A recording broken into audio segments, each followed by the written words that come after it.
Welcome friend our YouTube channel technician spot. दोस्तों technician spot पे आपका एक बार फिर से स्वागत है। देखिए मोस्ट इंपॉर्टेंट जो वीडियोस की सीरीज में लेके आ रहा हूँ, इसकी ये फर्स्ट क्लास है। ऐसी क्लासेस आपको रेगुलर मिलेंगी दोस्तों।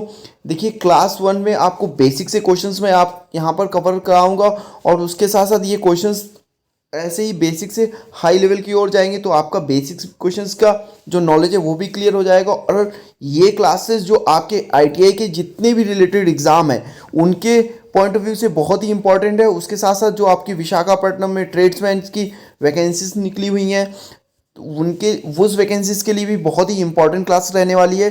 तो देखिए मोस्ट ऑफ इम्पॉर्टेंट क्लास है जिसमें आपको जीएस की क्लासेस भी होंगी, उसके साथ साथ आपकी मैथ की क्लास और आपकी जो करंट अफेयर्स की क्लासेस है वो भी मैं यहाँ पर रेगुलर लेके आऊँगा। यहाँ पर जो आपकी ये टेक्निकल क्लास है, जो टेक्निकल्स पेपर्स रहते हैं आपके और उसमें आप क्लियर नहीं कर पाते हैं, टेक्निकल क्लासेस आपकी थोड़ी सी वीक हो जाती हैं, या बेसिक से क्वेश्चन से आप थोड़ा सा हाई लेवल क्वेश्चंस में कैसे जाना है, किस तरह के क्वेश्चंस पूछे जाने वाले हैं एग्ज़ाम में, एग्ज़ाम पॉइंट ऑफ व्यू से, तो वो सारे के सारे मैं यहाँ पे कवर कराने वाला हूँ दोस्तों। चैनल्स का ये जो क्लासेस मैं लेके आ रहा हूँ, इसका ये फर्स्ट वीडियो है। वैसे मैंने प्रिंटिंग्स और अदर जो आपके टेक्निकल्स एग्ज़ाम है उनके भी रिलेटेड वीडियोस बना दी है। अगर आप में से कोई भी प्रिंटिंग का स्टूडेंट्स वो देख सकता है, या अदर टेक्निकल जैसे रेफ्रिजरेटर या आपका पंप ऑपरेटर्स, मशीनिस्ट ग्राइंडर, ये ट्रेड के भी मैंने यहाँ पर प्लम्बर, पेंटर्स, अदर ट्रेड्स के भी वीडियोस बना के रखे हैं, तो आप इसको देख सकते हैं। और ये बेसिक क्लासेस हैं जो आपके आईटीआई के एग्ज़ाम हैं, जो आईटीआई लेवल के एग्ज़ाम होते हैं या आपके सुपरवाइजर पोस्ट के एग्ज़ाम होते हैं, उनके लिए कंक्लूडिव, बहुत ही कंक्लूसिव क्लासेस हैं जो इंपॉर्टेंट रहने वाली हैं। और बेसिक से आपको हाई लेवल क्वेश्चंस कैसे जाना है वो यहाँ पर मैं आपको बताऊंगा, और इजी वे में आपको ये क्वेश्चंस याद भी हो जाएंगे। तो चैनल पर बने रहिए और वीडियो को लाइक करना मत भूलिए। देखिए दोस्तों फर्स्ट क्वेश्चन चलते हैं। क्वेश्चन नंबर फर्स्ट कह रहा है कि निम्न में से कौन अर्धचालक है, नहीं है, सॉरी, कह रहा है कि कौन सा अर्धचालक नहीं है। तो देखिए दोस्तों सिलिकॉन, जर्मेनियम, पारा या कोई नहीं। तो देखिए आपको सिलिकॉन का आपको नोटेशन याद रखना पड़ेगा, एसआई मतलब सिलिकॉन, और जर्मेनियम का आपका होता है जीएन। ठीक है दोस्तों, जर्मेनियम। तो यहाँ पर सिलिकॉन और जर्मेनियम आपको पता होना चाहिए कि अर्धचालक होते हैं, और पारा जो है वो अर्धचालक नहीं होता है। ठीक है दोस्तों, और एक ये भी याद रखिएगा पारा कैसे फॉर्म में होती है कि द्रव अवस्था में मोस्टली पाया जाता है। और एक क्वेश्चन और बन जाता है कि जो आपका सिलिकॉन और जर्मेनियम है वो अर्धचालक क्या होते हैं। अर्धचालक के बारे में आपको थोड़ा सा बता देना चाहता हूँ कि अर्धचालक वो होते हैं जिनसे जो धारा का प्रवाह है, जो करंट का फ्लो है, वो सही से, सुगमता से नहीं हो सकता है। और चालक और अचालक, देखिए चालक में क्या होता है कि जो धारा का प्रवाह कहते हैं, जो आई करंट है, करंट का प्रवाह बहुत ही इजी वे में हो जाता है, और अचालक जिनसे नहीं हो पाता है, तो वो जैसे एबेस्टॉस हो गया, आपका लकड़ी हो गया, ये कॉमन से आपके टेफ्लॉन्स वगैरह हो गया ना, नायलॉन्स हो गया, ये सब कॉमन आपके आंसर हैं जिनसे आपको क्लियर कर सकते हैं कि चालक और अचालक क्या होते हैं। ठीक है, या कॉपर या मेटल्स, जो मेटल्स फॉर्म्स होते हैं जैसे कॉपर हो गया, आपका ब्रास हो गया, या आपका सिल्वर हो गया, गोल्ड हो गया, ये सारे चालक में आते हैं। तो अर्धचालक में क्या आएंगे, जर्मेनियम और सिलिकॉन, और पारा नहीं आएगा। ठीक है दोस्तों, पारा के लिए क्वेश्चन पूछ लेता है कि लिक्विड अवस्था में पाए जाने वाला तत्व कौन सा है, तो वो पारा है। ठीक है दोस्तों, नेक्स्ट क्वेश्चन कह रहा है कि वोल्ट पर एम्पियर क्या प्रदर्शित करता है। देखिए दोस्तों, अगर आप सभी ने ओम का नियम सुना हो, तो ओम के नियम में क्या कहता है, V = IR। ठीक है दोस्तों, अगर हम R को ले लें तो R = क्या हो जाएगा, R = हो जाएगा V/I, मतलब वोल्ट एम्पियर। तो वोल्ट और एम्पियर क्या यहाँ पर प्रदर्शित करेगा, ओम के नियम को। ठीक है दोस्तों, यहाँ पर ओम का नियम जो है ये प्रदर्शित करेगा वोल्ट पर एम्पियर वाला। ठीक है दोस्तों, नेक्स्ट क्वेश्चन चलते हैं। Question number 3।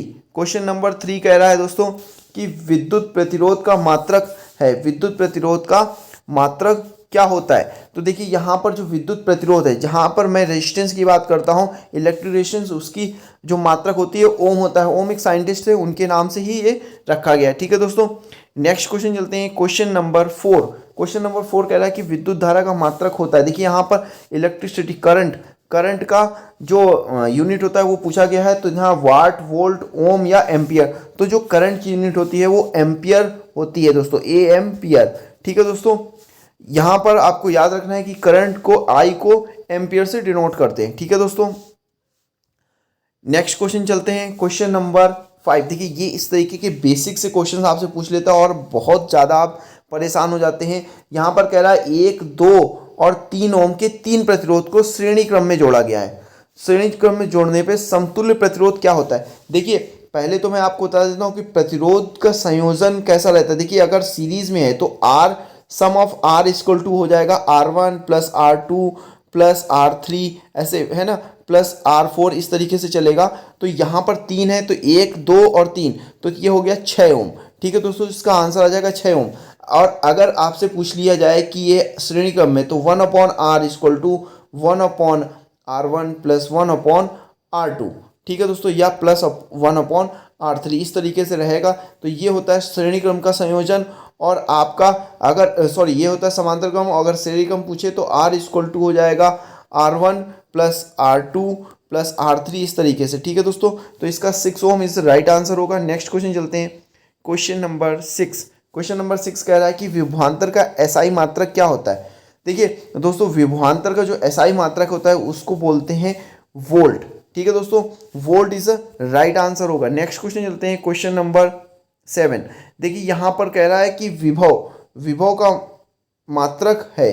तो यहाँ देखिए विभवांतर या विभव, आप इसको कंफ्यूज मत करिएगा, दोनों चीज़ें एक ही होती हैं। तो यहाँ पर इसका जो मात्रक है आपका दोस्तों, ये वोल्ट है। ठीक है दोस्तों, नेक्स्ट क्वेश्चन चलते हैं, क्वेश्चन नंबर 8। क्वेश्चन नंबर 8 कह रहा है कि 100 वाट और 220 वोल्ट। देखिए ये 100 W लिखा है, इसका मतलब है वॉट, और V लिखा हुआ है मतलब वोल्ट।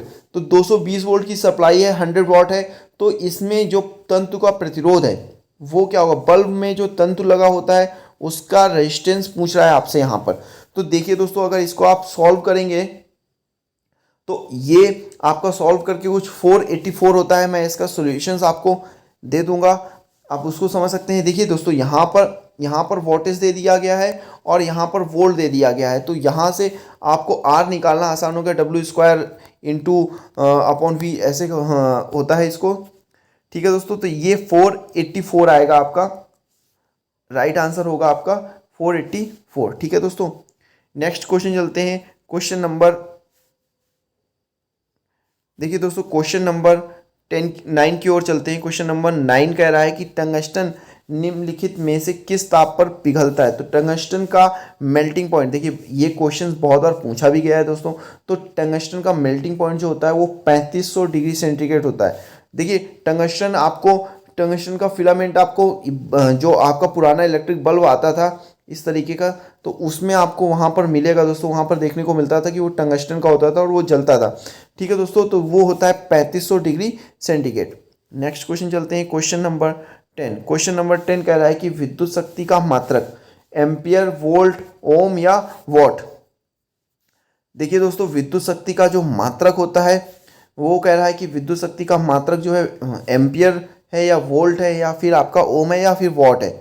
तो देखिए दोस्तों, जो आपका जो पावर होती है वो होती है वॉट में। देखिए दोस्तों, जो एम्पियर शक्ति होती है, मतलब एम्पियर पावर होता है, वो होगा आपका वॉट में। ठीक है, तो विद्युत शक्ति का मात्रक जो होता है वो वॉट होता है। और देखिए दोस्तों, अगर आपको मैंने बताया था कि वॉट अपॉन आर रेजिस्टेंस, जो रेजिस्टेंस बोला था वो होता है V² अपॉन W।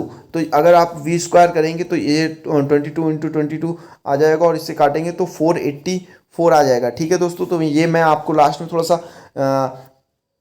आपके कमेंट बॉक्स में भी डाल दूंगा कि इसका सोल्यूशन डाल दूंगा कि कैसे आपको आंसर 484 आया। ठीक है दोस्तों, एक फॉर्मूला होता है, बहुत ही सिंपल है, R equal to V² upon W। ठीक है दोस्तों, तो इससे आप इसको सॉल्व कर सकते हैं, आप उसकी रेजिस्टेंस को निकाल सकते हैं। आई होप वीडियो आपको अच्छी लगी होगी। इसी तरीके के सिंपल से क्वेश्चंस आपको मिलेंगे और सिंपल के साथ साथ आपको इस तरीके के क्वेश्चंस मिलेंगे जो आपके एग्जाम पॉइंट ऑफ व्यू में बहुत ही ज़्यादा पूछे गए हैं। और उसके साथ साथ दोस्तों वो क्वेश्चंस जो आपके एग्जाम में पूछे जा सकते हैं वो भी यहाँ पर मैं लेके आया हूँ। देखिए यहाँ पर कह रहा है कि प्रतिरोध का मात्रक, एसआई मात्रक क्या है? तो देखिए दोस्तों, मैंने आपको बताया कि ओम के नाम से जो वैज्ञानिक थे ओम्स लॉ, उनके नाम से, ओम्स के लॉ के से रखा गया है। तो इसका जो मात्रक है वो एम्पियर आपका प्रतिरोध का मात्रक ओम रहने वाला है। ठीक है दोस्तों, नेक्स्ट चलते हैं और एक आपसे और पूछ लेता है कि चालकता का मात्रक क्या होता है। ठीक है दोस्तों, या कंडक्टिविटी के लिए पूछ लेता है, तो वहाँ पर आपको उसको याद रखना है कि उसका जस्ट अपोजिट होता है। ओम इनवर्स बोल दीजिए या मुंह बोल दीजिए। ठीक है दोस्तों, नेक्स्ट क्वेश्चन चलते हैं, क्वेश्चन नंबर 12। क्वेश्चन नंबर 12 कह रहा है कि 12 वोल्ट विभवांतर के दो बिंदुओं के बीच 2 कूलाम आवेश को ले जाने में कार्य किया जाता है। तो यहाँ पर कितना कार्य किया जाएगा ये आपसे पूछ रहा है। तो देखिए दोस्तों, ये 2 कूलाम का जो आवेश होता है Q V W equal to Q V के हिसाब से रहेगा। तो यहाँ पर इसका आंसर जो आएगा आपका 24 जूल आने वाला है। ठीक है दोस्तों, नेक्स्ट क्वेश्चन है, सेल के विद्युत वाहक बल का मात्रक होता है। सेल के जो विद्युत वाहक बल है उसका मात्रक भी वोल्ट होता है। यहाँ पर आपसे विद्युत वाहक बल ईएमएफ पूछेगा, ईएमएफ इलेक्ट्रोमोटिक फोर्स, वो बोलेंगे उसको वोल्ट। ठीक है दोस्तों, नेक्स्ट क्वेश्चन है क्वेश्चन नंबर 14। क्वेश्चन नंबर 14 कह रहा है कि एक एमीटर के स्केल पर 0 से 2A के बीच 20 विभाग हैं, इसका अल्पतमांक क्या होगा। देखिए आपसे यहाँ पर जो अल्पतमांक है ये भी कभी कभी पूछ सकता है कि 0 से 2 एम्पियर के बीच में, तो यहाँ पर 20 भाग्स हैं, तो सबसे मीन वैल्यू जो होगी वो होगी 0.1 एम्पियर। ठीक है दोस्तों, नेक्स्ट क्वेश्चन है क्वेश्चन नंबर 15। इस वीडियो का लास्ट क्वेश्चन है, ध्यान से पढ़िएगा दोस्तों। कह रहा है कि आवेश का चार्ज का एसआई मात्रक, आवेश मतलब चार्ज का जो एसआई मात्रक है वो क्या होता है, तो उसका एसआई मात्रक होता है कूलाम्ब। ठीक है दोस्तों, D option the right answer होगा। Thank you friend, thank you for